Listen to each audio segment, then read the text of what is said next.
Hello everyone.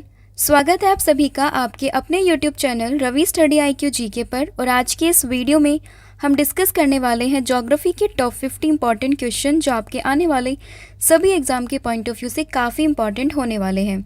आज मैं discuss करूंगी ज्योग्राफी की सीरीज़ का सेट नंबर 8 और सभी क्वेश्चन काफ़ी इंपॉर्टेंट एंड काफ़ी यूजफुल आपके एग्जाम के पॉइंट ऑफ व्यू से ये होने वाले हैं। तो बिना देरी करे शुरू करते हैं आज की वीडियो, जिसका पहला प्रश्न रहेगा, कंगारुओं के देश के नाम से किसे जाना जाता है। तो यहाँ पे आपसे पूछा है लैंड ऑफ कंगारूज या फिर कंट्री ऑफ कंगारूज, तो ये कहते हैं ऑस्ट्रेलिया को। तो ऑप्शन नंबर जो सी है आपका यहाँ पर सही होगा, यानी कि कंगारुओं का देश तो ये है ऑस्ट्रेलिया। अब देखिए, कंगारू की बात करें तो ये एक मैमल होता है, यानी कि एक स्तनधारी जीव है। और इसके अलावा अगर बात करें ऑस्ट्रेलिया की राष्ट्रीय पशु की, तो ये भी कंगारू ही होता है। ठीक है, तो ये भी आपको इसमें ध्यान रखना है। नेक्स्ट प्रश्न है आपका, स्वर्णिम पैगोडा का देश के नाम से किसे जाना जाता है। तो अगर बात करें गोल्डन पैगोडा, तो ये जानते हैं हम किसको, म्यांमार को। तो ऑप्शन नंबर जो ए है आपका यहाँ पर सही हो जाएगा, यानी कि गोल्डन पैगोडा के नाम से जिस देश को जानते हैं वो है आपका म्यांमार। Option number A. और इसको कभी कभी गोल्डन पैगोडा की जगह गोल्डन लैंड भी अगर बोल दे तो ये भी कोई गलत नहीं होगा। तो गोल्डन लैंड हो या फिर गोल्डन पगोडा, तो दोनों ही किसको बोलते हैं, ये बोलते हैं म्यांमार को। तो ये आपको इसमें ध्यान रखना है। इसके बाद नेक्स्ट प्रश्न है आपका, कौन सा देश अर्धरात्रि के सूर्य का देश के उपनाम से जाना जाता है, यानी कि कंट्री ऑफ मिडनाइट सन। तो ये कहते हैं नॉर्वे को। तो ऑप्शन नंबर जो बी है आपका यहाँ पर सही हो जाएगा। अब देखिए, जो ये घटना है अर्धरात्रि के सूर्य वाली, तो ये एक प्राकृतिक घटना है, मतलब एक नेचुरल ये फिनोमेना आप कह सकते हो ज्योग्राफी का। तो इसमें क्या होता है कि जब गर्मियों के महीने में जो आर्कटिक सर्कल आपका होता है, ठीक है, उसके ऊपर की तरफ और अंटार्कटिक सर्कल के नीचे की तरफ, इन दोनों में ही क्या होता है, ये घटना देखने के लिए मिलती है। और इसमें क्या होता है कि सूर्य जो है मध्य रात्रि में दिखाई देने लगता है, तो इसीलिए इसको कहते हैं अर्धरात्रि के सूर्य का देश। ठीक है, तो आपको समझ में आया कि आर्कटिक सर्कल से ऊपर वाला एरिया और अंटार्कटिक सर्कल से नीचे वाला एरिया, तो इसमें क्या होता है, रात्रि के समय जो है सूर्य हमें दिखाई देने लगता है। तो इसी कंडीशन को हम कहते हैं अर्धरात्रि का सूर्य। तो ये दिखता है हमें नॉर्वे में, तो सही आंसर होगा ऑप्शन नंबर बी। नेक्स्ट आपका प्रश्न है, हॉर्न ऑफ अफ्रीका में शामिल किए जाने वाले देश ये कौन कौन से हैं। तो देखिए, हॉर्न ऑफ अफ्रीका अभी रिसेंटली न्यूज़ में था, तो उसी कॉन्टेक्स्ट में ये क्वेश्चन जो है आपके लिए इंपॉर्टेंट हो जाता है। तो आपको इसकी लोकेशन और कौन कौन से देश इसमें शामिल है ये आपको पता होना चाहिए। तो देखिए, हॉर्न ऑफ अफ्रीका, तो इसमें शामिल है जिबूती, इरिट्रिया, इथोपिया और सोमालिया। तो यहाँ पर ऑप्शन नंबर जो सी है आपका यहाँ पर सही हो जाएगा। मैप में आप लोकेशन देख सकते हो, ये जो चारों कंट्री हैं इनकी जो शेप है वो थोड़ा हॉर्न की तरह, मतलब सींग की तरह ही दिखाई देती है। ये रहा सोमालिया, ये इथोपिया, ये जिबूती एंड ये इरिट्रिया। तो चारों कंट्रीज़ के नाम आपको याद रखने हैं, जिबूती, इरिट्रिया, इथोपिया और सोमालिया। तो ऑप्शन नंबर सी इसका सही हो जाएगा। नेक्स्ट आपका प्रश्न है, किस देश को सफ़ेद हाथियों की भूमि के नाम से जाना जाता है। तो देखिए, सफ़ेद हाथियों की भूमि अगर हम कहें तो ये कहते हैं थाईलैंड को। तो ऑप्शन नंबर जो बी है आपका यहाँ पर सही हो जाएगा, क्योंकि थाईलैंड में जो है बहुत बड़ी मात्रा में हमें सफ़ेद हाथी देखने के लिए मिलते हैं, तो इसीलिए इसको कहा जाता है सफ़ेद हाथियों की भूमि। बच्चे यहाँ पर कंफ्यूज करते हैं सफ़ेद हाथियों की भूमि और एक है हज़ार हाथियों की भूमि, तो दोनों में डिफरेंस है। अगर आपसे पूछे हज़ार हाथियों की भूमि, तब आंसर आपका आ जाएगा लाओस। ठीक है, हज़ार हाथियों की भूमि। लेकिन यहाँ पे आपसे पूछा है सफ़ेद हाथी, तो सही आंसर होगा ऑप्शन नंबर बी, यानी कि थाईलैंड। नेक्स्ट आपका प्रश्न है, विश्व का सबसे व्यस्त समुद्री रास्ता कौन सा है। तो अगर बात करें सबसे व्यस्त समुद्री रास्ता, तो ये है आपका उत्तरी अटलांटिक महासागर, यानी कि नॉर्थ अटलांटिक ओशियन। तो ऑप्शन नंबर जो बी है आपका यहाँ पर सही हो जाएगा। इसको आप ऐसे समझ सकते हो कि एक औद्योगिक रूप से विकसित दो मार्ग हैं। यूरोप में आप कह सकते हो पश्चिमी तट का बंदरगाह और उत्तरी अमेरिका में जो पूर्वी तट है, इनको ये आपस में जोड़ते हैं। ऐसे आप समझ सकते हो, जैसे यहाँ पर अमेरिका हुआ और इधर ये आपका यूरोप है और बीच में आपका पूरा यहाँ पे अटलांटिक ओशियन है। तो इसका जो यहाँ पर पूर्वी तट होगा और यूरोप का जो पश्चिमी तट होगा तो आपस में कनेक्ट करता है और बहुत ही बिजी ये रूट रहता है, तो इसीलिए कहते हैं विश्व का सबसे व्यस्त समुद्री रास्ता। तो ऑप्शन नंबर जो बी है आपका यहाँ पर सही हो जाएगा। बढ़ते हैं नेक्स्ट क्वेश्चन की तरफ, जो कि है माओरी जनजाति का निवास क्षेत्र क्या है। तो ये ट्राइब है, आपसे पूछा है कि ये कहाँ पर रहती है, तो ये देखने के लिए मिलती है आपको न्यूजीलैंड में। तो ऑप्शन नंबर जो बी है आपका यहाँ पर सही हो जाएगा। अब देखिए न्यूजीलैंड की बात आई है तो इसकी कैपिटल याद रखना, यह है वेलिंगटन, और रिसेंटली इसके जो प्राइम मिनिस्टर हैं वो नियुक्त किए गए थे, नाम आपको याद रखना है, इनका नाम है क्रिस हिपकिंस। ठीक है, तो ये भी आप इसमें ध्यान रखेंगे। नेक्स्ट आपका प्रश्न है मानव विकास सूचकांक यानी कि ह्यूमन डेवलपमेंट इंडेक्स, जिसे शॉर्ट में हम HDI भी कहते हैं, ये किसके द्वारा जारी किया जाता है। तो सही आंसर होगा इसका UNDP। तो ऑप्शन नंबर सी आपका यहाँ पर सही हो जाएगा, यानी कि यूनाइटेड नेशन डेवलपमेंट प्रोग्राम के द्वारा ये इशू यानी कि रिलीज़ किया जाता है डेटा। अगर बात करें UNDP की, तो देखिए इसकी जो स्थापना हुई थी वो हुई थी 1965 में, और इसका मुख्यालय की अगर हम बात करें तो ये है न्यूयॉर्क में। अब देखिए ये जो कुछ सूचकांक होते हैं किसी न किसी क्राइटेरिया को डिसाइड करके या फिर सोच के हम इनको मतलब डाटा रिलीज़ करते हैं। अब यहाँ पे अगर बात करें ह्यूमन डेवलपमेंट इंडेक्स की, तो उसमें 3 मानक लिए गए हैं जिसके बिहाफ पे हमने ये डेटा को रिलीज़ किया है। तो पहला मानक है आपका शिक्षा यानी कि एजुकेशन, दूसरा है आपका स्वास्थ्य और आय यानी कि हेल्थ और इनकम, और इसके अलावा जो तीसरा है ये है आपका मानव विकास यानी कि ह्यूमन डेवलपमेंट। तो तीनों ही इंडिकेटर हैं जो डिसाइड करते हैं किसको, मानव विकास सूचकांक को। तो ये भी आपको इसमें ध्यान रखना है। तो ध्यान रहेगा मानव विकास सूचकांक ये इशू करता है कौन, UNDP। नेक्स्ट है माल्थस के अनुसार जनसंख्या कितने वर्षों में दुगनी हो जाती है। तो देखिए माल्थस के अनुसार अगर हम बात करें तो जो जनसंख्या है वो हर 25 वर्षों के बाद जो है वो दुगनी हो जाती है, ये अकॉर्डिंग टू माल्थस है। ठीक है, तो ऑप्शन नंबर जो बी है आपका यहाँ पर सही हो जाएगा, क्योंकि इनका ये मानना था कि जो पॉपुलेशन है ना वो ज्योमेट्रिक प्रोग्रेशन यानी कि गुणोत्तर श्रेणी में बढ़ती है, तो इसका मतलब ये 25 वर्षों के बाद जो है वो डबल हो जाएगी। और इनका एक निबंध आप कह सकते हो जिसका नाम है प्रिंसिपल ऑफ पॉपुलेशन। ठीक है, उसमें इन्होंने बेसिकली जनसंख्या के बारे में अपने जो थॉट्स हैं, जो विचार हैं, उनको रखा था। तो ये भी आप यहाँ पे ध्यान रख सकते हैं। अगर आपसे पूछे प्रिंसिपल ऑफ पॉपुलेशन तो ये रिलेटेड है माल्थस से, तो ये भी आपको इसमें ध्यान रखना है। नेक्स्ट आपका प्रश्न है न्यूनतम जनसंख्या वाला महाद्वीप ये कौन सा है। तो न्यूनतम जनसंख्या वाला महाद्वीप अगर इसकी बात अगर हम करें तो सबसे कम जनसंख्या ये है ऑस्ट्रेलिया में, ऑप्शन नंबर सी। और सबसे कम एरिया अगर इसकी भी हम बात करें तो ये भी किसका है, ऑस्ट्रेलिया का है। तो दोनों पर्सपेक्टिव में छोटा है, वो जनसंख्या ले लो या फिर लैंड एरिया। तो ऑप्शन नंबर सी आपका यहाँ पर सही हो जाएगा। और सबसे बड़े अगर हम कॉन्टिनेंट की बात करें यानी कि सबसे बड़ा जो महाद्वीप है जनसंख्या में भी और लैंड में भी, तो वो कौन सा है, तो वो है एशिया। तो ये भी आपको यहाँ पर ध्यान रखना है, क्योंकि एशिया में ही दुनिया के 2 पॉपुलस आपको देश देखने के लिए मिलेंगे, एक इंडिया और दूसरा चाइना। ठीक है, नेक्स्ट आपका प्रश्न है विश्व जनसंख्या दिवस ये कब मनाया जाता है।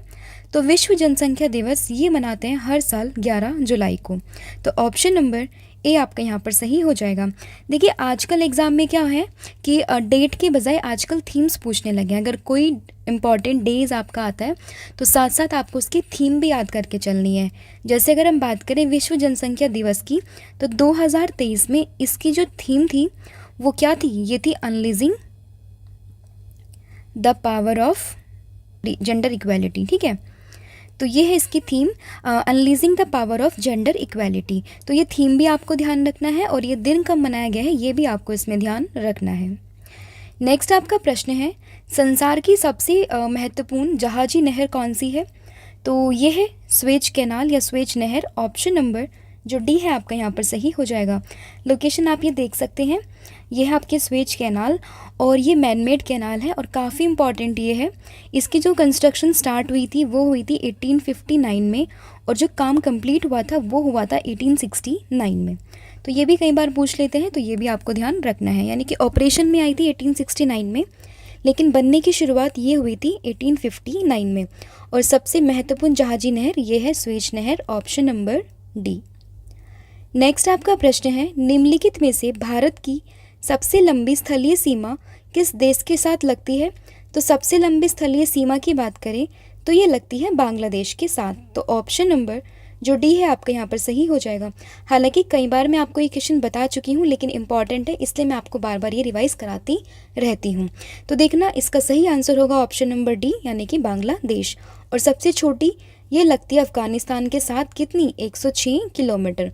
अब आप मुझे कमेंट सेक्शन में बताओगे कि बांग्लादेश के साथ हमारा देश कितना किलोमीटर का बॉर्डर जो है वो शेयर करता है। तो जो भी आंसर होगा वो आप मुझे कमेंट सेक्शन में बताएंगे। नेक्स्ट है, किस देश ने सर्वप्रथम कागज बनाना प्रारंभ किया था? तो देखिए, कागज बनाने की प्रक्रिया या फिर आप कह सकते हो कागज बनाने का आविष्कार एक तरीके से बोल सकते हो, ये शुरुआत हुई थी चाइना में। तो ऑप्शन नंबर जो सी है आपका यहाँ पर सही हो जाएगा। चाइना में एक व्यक्ति थे चाय लुन करके, तो उन्हीं के द्वारा ये जो है प्रारंभ किया गया था। और ये बिफोर क्राइस्ट यानी कि ईसा पूर्व की बात है, अराउंड 202 ईसा पूर्व। ठीक है, तो सही आंसर होगा ऑप्शन नंबर सी। हालांकि बनाने की शुरुआत तो करी थी चाइना ने, लेकिन उसको बहुत बड़े लेवल तक एक्सटेंड ये किया था हमारे देश भारत ने। तो ये भी आप इसमें ध्यान रखेंगे। नेक्स्ट आपका प्रश्न है, मानसून शब्द की उत्पत्ति ये किस भाषा से हुई है? तो इस शब्द की उत्पत्ति ये हुई है अरेबिक से। तो ऑप्शन नंबर ए आपका यहाँ पर सही हो जाएगा। एंड मोस्ट इंपॉर्टेंट क्वेश्चन है, कई बार मैंने इसको एग्जाम में देखा है। तो देखिए, इसका सही आंसर होगा अरेबिक। और ये कौन से शब्द से मिलके बना है उसमें? तो वो शब्द है मौसम, तो उसी से बना है मानसून। तो ये भी आपको इसमें ध्यान रखना है। और मानसून होता क्या है? तो सिंपल आप ये कह सकते हो कि पवनों की दिशा का ऋतु के अनुसार परिवर्तन होना ही ये कहलाता है मानसून। तो इतना इसमें आपको ध्यान रखना है। नेक्स्ट आपका प्रश्न है, हिडकल परियोजना किस नदी पर स्थित है? तो ये स्थित है आपकी घाटप्रभा नदी। तो ऑप्शन नंबर जो ए है आपका यहाँ पर सही हो जाएगा। और ये आपको कहाँ देखने के लिए मिलेगा? तो ये है आपका बेसिकली जो कर्नाटक वाला एरिया है वहाँ पर। तो ये भी आपको इसमें ध्यान रखना है। तो ऑप्शन नंबर ए इसका सही हो जाएगा। नेक्स्ट आपका प्रश्न है, हिमालय का पाद प्रदेश निम्न में से किस नाम से जाना जाता है? यानी कि जो फुट हिल वाला रीजन है उसको हम किस नाम से जानते हैं? तो ये जानते हैं हम शिवालिक के नाम से। तो ऑप्शन नंबर जो डी है आपका यहाँ पर सही हो जाएगा। अब देखिए, हिमालय की ब्रॉड कैटेगरी की अगर हम बात करें तो 3 रेंजेस होती हैं। तो सबसे पहली इसमें आप कह सकते हो आंतरिक हिमालय, ठीक है, और जिसको हम कहते हैं हिमाद्री भी कहते हैं। दूसरा आपका आता है मध्य हिमालय, ठीक है, उसको हम हिमाचल के नाम से कहते हैं, या फिर निम्न आप कह सकते हो, जिसको हम हिमाचल के नाम से कहते हैं। और उसके बाद आपका बाहरी हिमालय, जिसको हम शिवालिक के नाम से जानते हैं। तो सबसे फुटहिल वाला रीजन आपका शिवालिक होता है, यही आपसे पूछा गया है। तो ऑप्शन नंबर जो डी है आपका यहाँ पर सही हो जाएगा। नेक्स्ट आपका प्रश्न है, कार्डेमम पहाड़ी कहाँ स्थित है? तो कार्डेमम पहाड़ी की बात करें, ये स्थित है केरल में। तो ऑप्शन नंबर जो सी है आपका यहाँ पर सही हो जाएगा। नेक्स्ट है, गारो, खासी और जयंता पहाड़ियाँ ये किस राज्य में है? तो देखिए, गारो, खासी और जयंतिया ये तीनों कहाँ पर हैं? ये तीनों हैं मेघालय में। ऑप्शन नंबर ए आपका यहाँ पर सही हो जाएगा। अब देखिए, मेघालय में आपने एक नाम सुना होगा, मानस राम। यहाँ पे बहुत ज़्यादा वर्षा देखने के लिए मिलती है। तो उसके पीछे का यही तीनों जो हिल्स हैं वो कहीं ना कहीं जिम्मेदार होती हैं। क्या होता है कि ये 3 आपकी हिल्स हैं, गारो हिल्स, खासी हिल्स और जयंतिया हिल्स। इसके नीचे यहाँ पे एक प्लेटियो होता है, ठीक है। और जब यहाँ से मानसून की विंड आती है तो ये पहले जयंतिया पे टकराती है, फिर ये नीचे टकराएंगी तो ये बाहर नहीं निकल पाती, फिर ऊपर जाएगी, फिर नीचे, फिर ऊपर नीचे। तो यहाँ पर एक फनल शेप क्रिएट कर देती है। तो जो मानसून की एक आप कह सकते हो विंड जाती है ना, वो कभी बाहर नहीं निकल पाती। तो इस वजह से जो सालाना वहाँ पर बारिश आपको देखने के लिए मिलती है। तो ये भी रीज़न है इसका, तो ये याद रख सकते हैं आप। ऑप्शन नंबर ए इसका सही हो जाएगा। नेक्स्ट है, निम्नलिखित में से किस राज्य में सबरीमाला मंदिर स्थित है? काफ़ी इंपॉर्टेंट ये मंदिर है पहली बात, और काफ़ी न्यूज़ में ये रहता है, ठीक है। I know all of them must be aware of that. तो सबरीमाला मंदिर कहाँ पर है ये? तो ये है केरल में। अब केरल में तो है, लेकिन किस भगवान को समर्पित है ये भी आपको पता होना चाहिए। तो भगवान का नाम है अयप्पा। तो ये भी आपको ध्यान रखना है, यानी कि ये भगवान अयप्पा को समर्पित है। और कहाँ पर है? केरल में है।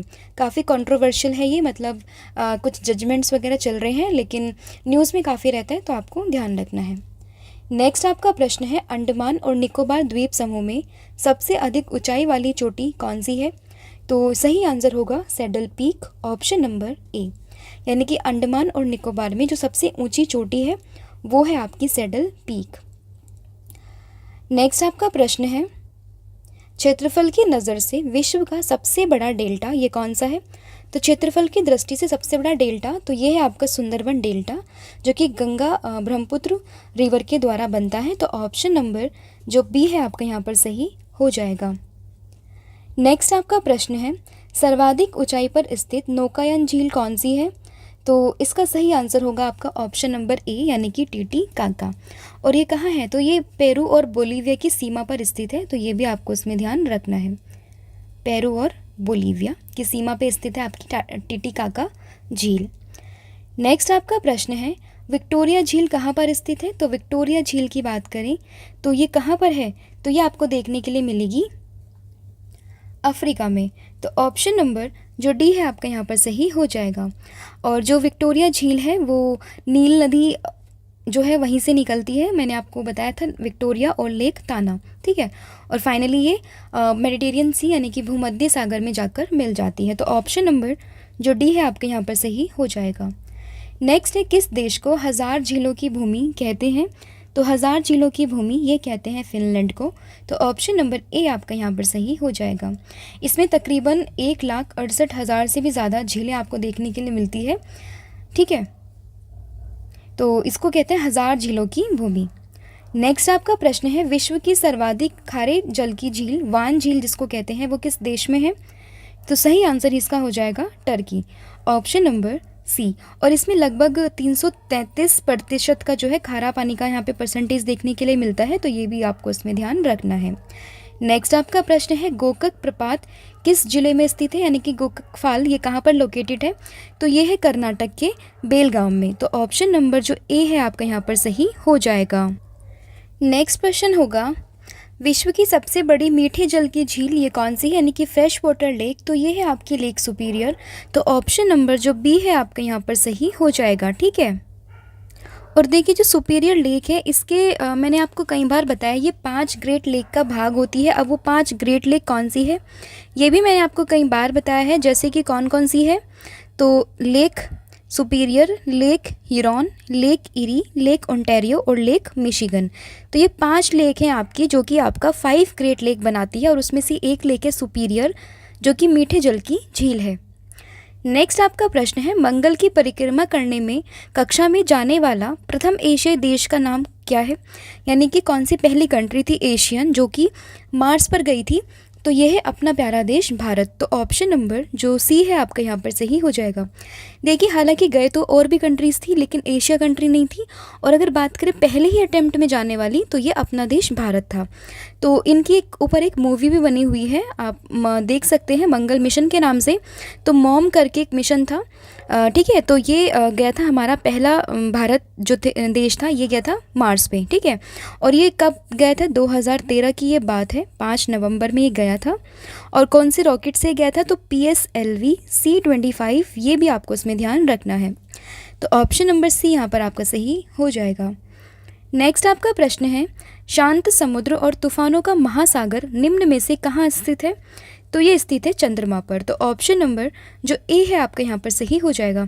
अब देखिए सी ऑफ ट्रैंक्विलिटी भी मैंने आपसे पूछा था, तो ये वही है शांत सागर, तो ये आपका चंद्रमा पर स्थित है। तो ऑप्शन नंबर ए आपका यहाँ पर सही हो जाएगा। चंद्रमा की अगर बात आ ही गई है तो देखिए चंद्रयान 3 तो सभी को पता है, न्यूज़ में इतनी बार डिस्कस हो चुका है। चंद्रयान 3 कहाँ लॉन्च हुआ, कब लॉन्च हुआ, कहाँ पर इसने लैंडिंग की है, तो ये सब आपको पता होना चाहिए। इन शॉर्ट मैं बता देती हूँ, 23 अगस्त को ये फाइनली लैंड किया था साउथ पोल ऑफ मून पर, और इसकी लॉन्चिंग डेट थी 14 जुलाई, और इसरो के द्वारा ये लॉन्च किया गया था और भारत का तीसरा चंद्रमा मिशन था। तो ये सब इन्फॉर्मेशन तो रही। इसके अलावा अगर बात करें चंद्रमा पर सबसे पहले कदम किसने रखा, तो ये थे 2 व्यक्ति, नील आर्मस्ट्रॉन्ग और दूसरे थे एडविन एल्ड्रिन। और कब गए थे? 1969 की ये बात है। और जो इनका स्पेस क्राफ्ट था वो था अपोलो 11। हालांकि अपोलो 11 पे भी काफ़ी कंट्रोवर्सी है, कुछ लोग कहते मिशन नहीं था, कुछ क्लेम करते कि ये था, तो इसमें नहीं जाते हैं, लेकिन जो डिटेल्स अवेलेबल है वो यही कहती है कि चंद्रमा पर पहली बार कदम ये रखा था नील आर्मस्ट्रॉन्ग ने और साथ में एडमंड हिलेरी ने, एडविन एल्ड्रिन ने, सॉरी, ठीक है। तो ये ध्यान रखना है, 1969 की ये बात है। तो शांत समुद्र तूफानों का महासागर, तो ऑप्शन नंबर ए आपका यहाँ पर सही हो जाएगा। नेक्स्ट आपका प्रश्न है सौर मंडल का सबसे बड़ा उपग्रह ये निम्न में से किसका है या फिर कौन सा है? तो ये है गैनेमिड। और ये किसका है? तो ये है जुपिटर का। जुपिटर हमारे पूरे सौर मंडल का सबसे बड़ा ग्रह है और उसका जो उपग्रह है वो भी सबसे बड़ा है, जिसका नाम है गैनेमिड। तो ये भी आपको इसमें ध्यान रखना है, ऑप्शन नंबर डी। नेक्स्ट आपका प्रश्न है यूरेनस की खोज ये किसने की थी? तो यूरेनस की खोज ये की गई थी हर्सेल के द्वारा। तो ऑप्शन नंबर जो ए है आपका यहाँ पर सही हो जाएगा, विलियम हर्सेल के द्वारा। नेक्स्ट आपका प्रश्न है किसने सबसे पहले पृथ्वी की परिधि को मापा था? तो सरकमफरेंस ऑफ अर्थ को मापने वाले पहले व्यक्ति तो ये थे एरिटोस्थेनीज, ऑप्शन नंबर डी। काफ़ी इंपॉर्टेंट है, याद रखिएगा। अदर ऑप्शन को डिस्कस करें तो देखिए, हिकेटियस की बात करें तो फादर ऑफ ज्योग्राफी कहते हैं, हेरोडोटस की बात करें तो फादर ऑफ हिस्ट्री कहते हैं, और एरिस्टोटल को कहते हैं फादर ऑफ बायोलॉजी। तो ये भी आपको इसमें ध्यान रखना है। नेक्स्ट आपका प्रश्न है पृथ्वी का ध्रुवीय व्यास और विषुवतीय व्यास में कितना अंतर होता है, फिर कितना उससे कम है? तो देखिए, ध्रुवीय व्यास होता है बेसिकली 12,714। विषुवतीय व्यास की बात करें तो ये होता है 12,756। अब इन दोनों के बीच का आपसे अंतर पूछा है, तो जब आप इसको माइनस करेंगे तो जो डिफरेंस आएगा वो आएगा 42 किलोमीटर। तो यही इसका आंसर हो जाएगा, ऑप्शन नंबर बी। नेक्स्ट आपका प्रश्न है पृथ्वी के उपग्रहों की संख्या ये कितनी होती है? तो अगर बात करें पृथ्वी के उपग्रह की यानी कि सैटेलाइट की, तो ये है सिर्फ एक, जो है हमारा मून। तो ध्यान रखना, सिर्फ एक ही सैटेलाइट है जिसका नाम है मून। नेक्स्ट आपका प्रश्न है पृथ्वी सूर्य से अपनी अधिकतम दूरी पर कब होती है? तो देखिए, अगर आपसे पूछे कि अर्थ अपने मैक्सिमम डिस्टेंस पे कब होती है सन से, तो सही आंसर होगा इसका 4 जुलाई, यानी कि 4 जुलाई को जो पृथ्वी है वो सूर्य से अधिकतम दूरी पर होती है। तो ये आपको इसमें ध्यान रखना है। और जो कंडीशन होती है ये 4 जुलाई को जो सन दूर होता है, पृथ्वी दूर होती है, इसी को कहते हैं अपहेलियन। और पेरीहेलियन कंडीशन तब होती है जब वो नज़दीक होता है। और नज़दीक कौन सी तारीख को होते हैं? तो ये डेट है 3 जनवरी। तो दोनों ही चीज़ आपको ध्यान रखनी है, कैसे भी क्वेश्चन पूछ सकते हैं। नेक्स्ट आपका प्रश्न है अंतर्राष्ट्रीय तिथि रेखा का निर्धारण किस वर्ष किया गया? तो सही आंसर इसका 1884, ऑप्शन नंबर सी। नेक्स्ट आपका प्रश्न है अंतर्राष्ट्रीय दिनांक रेखा यानी कि इंटरनेशनल डेट लाइन ये कहाँ से होकर गुजरती है? तो ये आपकी गुजरती है 180 डिग्री से होकर ये गुजरती है। तो ऑप्शन नंबर जो बी है आपका यहाँ पर सही हो जाएगा। नेक्स्ट है कौन सा राज्य उत्तरी पूर्वी राज्य के 7 बहनों का भाग नहीं है? अब देखिए 7 सिस्टर्स की बात करें तो ये आपको ध्यान रखना है कौन कौन आता है। अरुणाचल प्रदेश, नागालैंड, मणिपुर, मिजोरम, त्रिपुरा, मेघालय और असम। लेकिन जो नहीं आता वो है आपका पश्चिम बंगाल यानी कि वेस्ट बंगाल। तो ऑप्शन नंबर जो बी है आपका यहाँ पर सही हो जाएगा। त्रिपुरा की बात करें तो तीनों तरफ से बांग्लादेश से घिरा हुआ है, ये भी आपको इसमें ध्यान रखना है। नेक्स्ट है आपका प्रश्न मन्नार की खाड़ी किसके तट के साथ अवस्थित है? तो मन्नार की खाड़ी ये आपको देखने के लिए मिलेगा तमिलनाडु के समीप। तो ऑप्शन नंबर जो ए है आपका यहाँ पर सही हो जाएगा। नेक्स्ट है विश्व का सबसे ऊंचा जलप्रपात ये कौन सा है? तो सबसे ऊंचा जलप्रपात तो ये है एंजल, जो कि वेनेजुएला में है। तो ऑप्शन नंबर जो डी है आपका यहाँ पर सही हो जाएगा। फिर निम्नलिखित राज्यों में से किसकी तटरेखा सर्वाधिक है? तो सर्वाधिक तटरेखा वाला राज्य तो ये है गुजरात, ऑप्शन नंबर ए। इसके बाद आता है आंध्र प्रदेश। और साउथ में अगर स्पेसिफिकली आप पूछते साउथ में सबसे लंबी तटरेखा तो ये आपकी होती आंध्र प्रदेश, लेकिन ओवरऑल की बात करें तो आएगा गुजरात, उसके बाद Andhra Pradesh and then Tamil Nadu. Next आपका प्रश्न है सियाचिन ग्लेशियर क्षेत्र के ऊपर किन के मध्य झगड़ा रहता है या फिर डिस्प्यूट रहता है? तो देखिए जो सियाचिन वाला एरिया है यहाँ पर अक्सर जो चाइना है वो क्लेम करता है कि ये मेरा एरिया है। तो कह सकते हो डिस्प्यूटेड एरिया है, या आप कह सकते हो डिस्प्यूट में रहता है ये हमेशा भारत और चाइना के बीच में। तो ऑप्शन नंबर बी आपका यहाँ पर सही हो जाएगा। हालांकि वो कंट्रोल में इंडिया के है, लेकिन चाइना उसकी आदत है क्लेम करने की, तो वो हर जगह को क्लेम करता है कि ये मेरा एरिया है। तो ये डिस्प्यूटेड एरिया है, ध्यान रखना। नेक्स्ट है पटकाई की पहाड़ियाँ भारत को किससे अलग करती है? तो पटकाई की जो पहाड़ियाँ हैं ध्यान रखना ये भारत के पूर्वी भाग में स्थित है, ठीक है, आप देख सकते हो ये है पटकाई ब्रूम और ये बेसिकली जो है अपनी सीमा लगाती है असम से, मणिपुर से, मेघालय, मिज़ोरम, नागालैंड, इन सब से बाउंड्री को शेयर करती है और ये अलग करती है म्यांमार को। तो ऑप्शन नंबर बी आपको यहाँ पर ध्यान रखना है। नेक्स्ट है न्यू मोर द्वीप किन दो देशों के मध्य विवाद का कारण है। तो ये बेसिक आपका किस किस के बीच में विवाद का कारण है, तो इसमें आपको ध्यान रखना है ऑप्शन नंबर जो बी है आपका यहाँ पर सही हो जाएगा, भारत और बांग्लादेश। और ये बे ऑफ बंगाल वाले रीजन में देखने के लिए मिलेगा, उसके मिड में न्यू मोर द्वीप। तो ऑप्शन नंबर बी आपका यहाँ पर सही हो जाएगा। नेक्स्ट है एशिया की सबसे लंबी नदी ये कौन सी है। तो सबसे लंबी नदी एशिया की तो ये है यांगटीसी कियांग जो कि चाइना में है। विश्व की बात करें सबसे लंबी तो ये नाइल है, सबसे चौड़ी अमेज़ॉन है और भारत की ये गंगा है। तो ये सभी फैक्ट भी आपको याद रखने हैं। नेक्स्ट है ब्राज़ील किस महाद्वीप में स्थित है। तो ब्राज़ील ये स्थित है साउथ अमेरिका। तो ऑप्शन नंबर जो बी है आपके यहाँ पर सही हो जाएगा। और साउथ अमेरिका की सबसे ऊंची चोटी तो ये अकांकगुआ है, ये भी आपको ध्यान रखना है। नेक्स्ट है तस्मान सागर किसके मध्य अवस्थित है।